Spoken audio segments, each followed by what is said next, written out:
Greetings all, I am Seminary Scholar, and this is my channel where I discuss the beliefs of the Church of Jesus Christ of Latter-day Saints. Now, to preface, I have attended the Church's seminary and institute programs, and I am striving for accuracy, but I'm not an official representative of the Church. If you want to get some more official resources, I'm going to have my sources cited in the description below.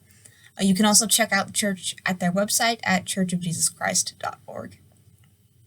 So last week, I did a bit of a preamble to this video, getting some kind of zooming out and giving some context when I talked about the Great Apostasy.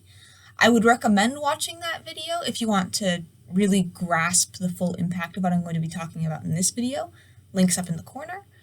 But I think you can still, obviously you can watch the videos in any order you like, it's just that previous video will help provide a bit more context.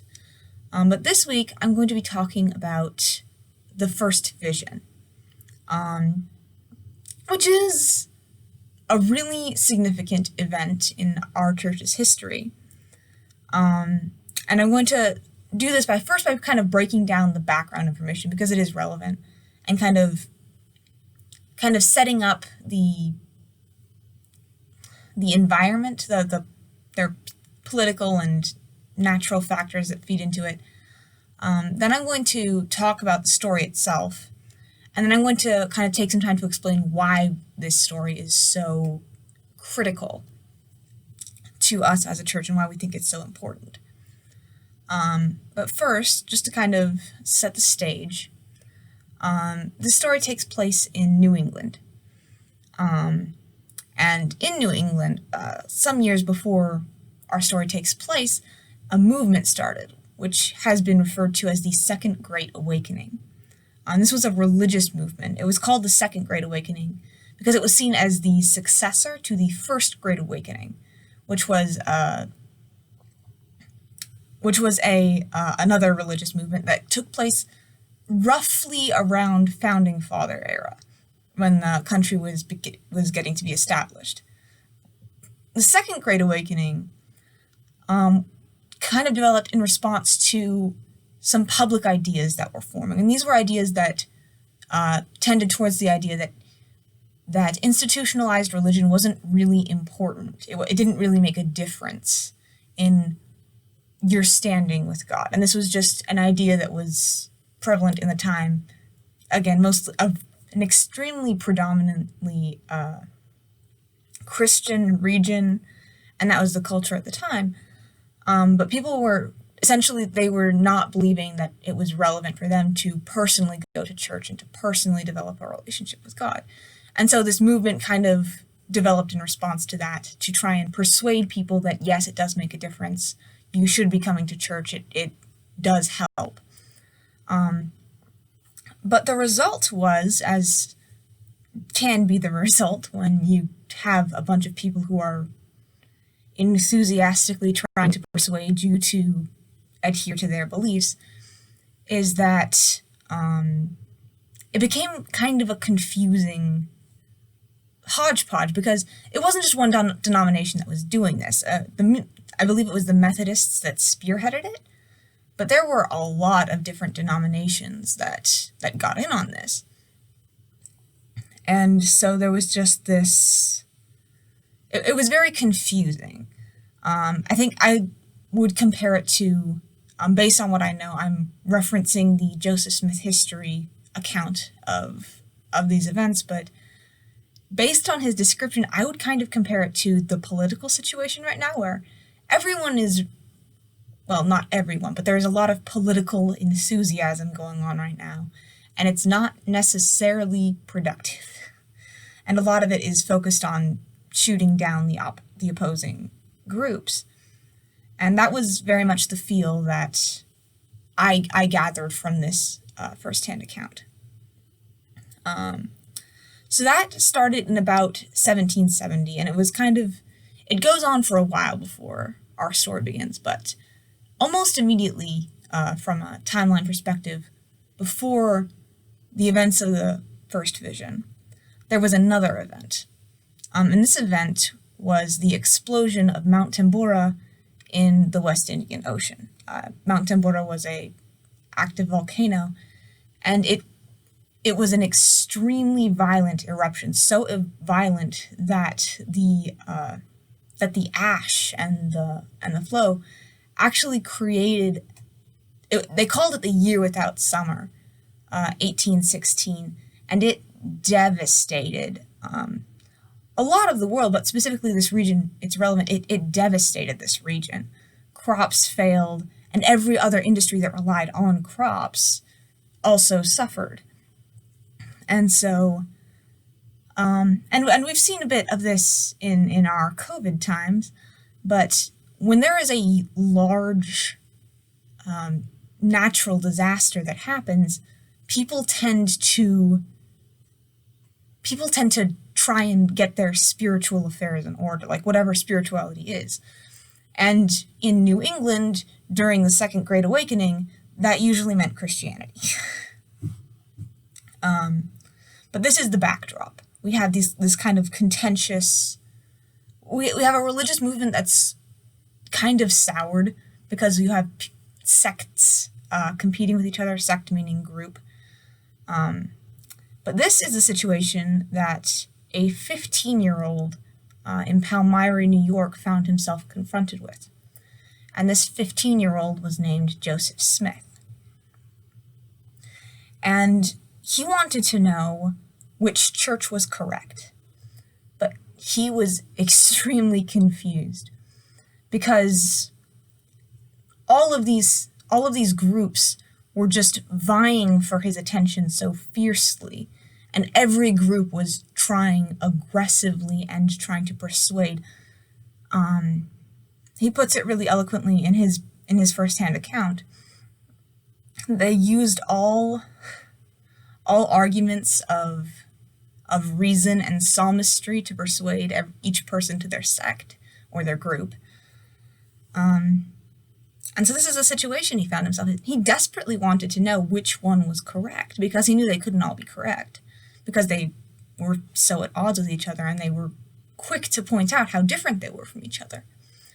But he didn't know how to find out because all of the different groups interpreted the Bible so differently he couldn't rely on the Bible to give him an answer because each group had their own different set of meanings for each verse, and he just couldn't figure it out. And so he continued on this track, trying to learn for himself. And one day he read James 1:5. If any of you lack wisdom, let him ask of God, that giveth to all men liberally, and upbraideth not, and it shall be given him.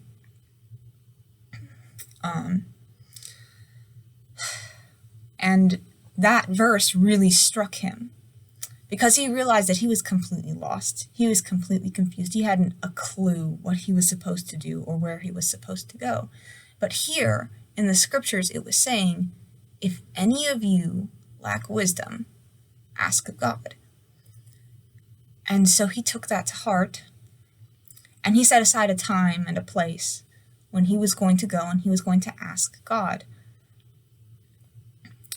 And this place was in a little grove by his house.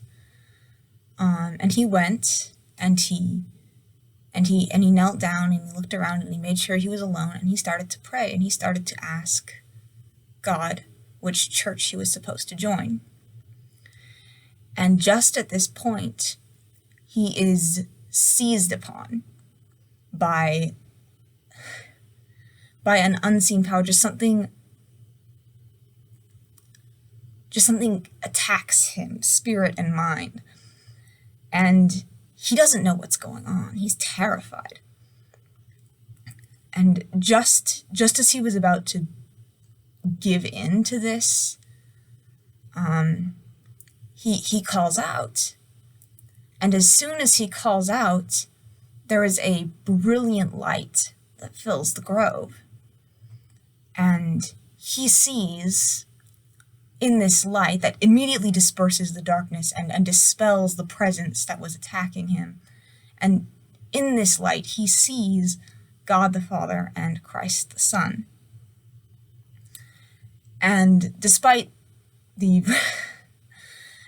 shock of this, he remembers why he came here, and he remembers what he meant to ask. And so he asks them, which of the churches should I join? And they tell him that none of the churches are true. And they all have a form of godliness, but they deny the power of God, or they don't. In other words, they don't have his power. And so they told him not to join any of the churches and that they would give him further instructions. And they told him many things that aren't covered in the Joseph Smith history account, although there are other accounts. But after that, they leave. And this 14-year-old kid goes home. And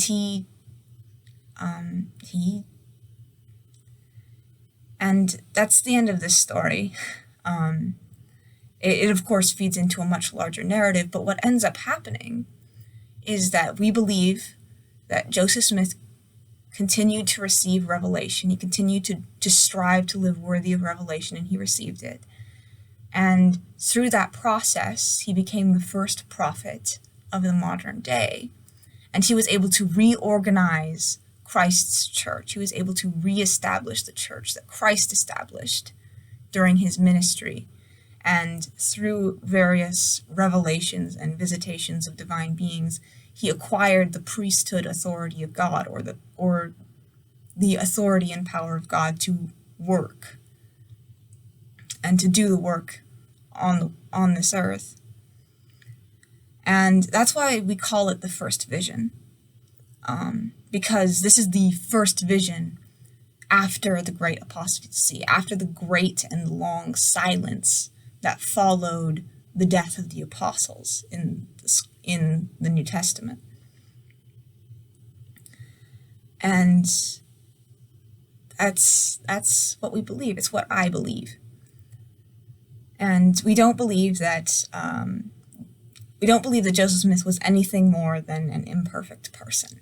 But we do believe that he did something incredible, and that he pulled aside the curtain that had been over the world for a little over 1,700 years. And that's why we value this story, we treasure this story, we study it again and again, just like we study the stories of all of the other prophets. Because this was our prophet. This was the prophet of our day, the greatest prophet of our day. And everything we do because a 15-year-old kid decided to ask a question honestly. And that is sacred to us. Thank you for watching and for listening. I hope you've enjoyed. And I hope to see you again.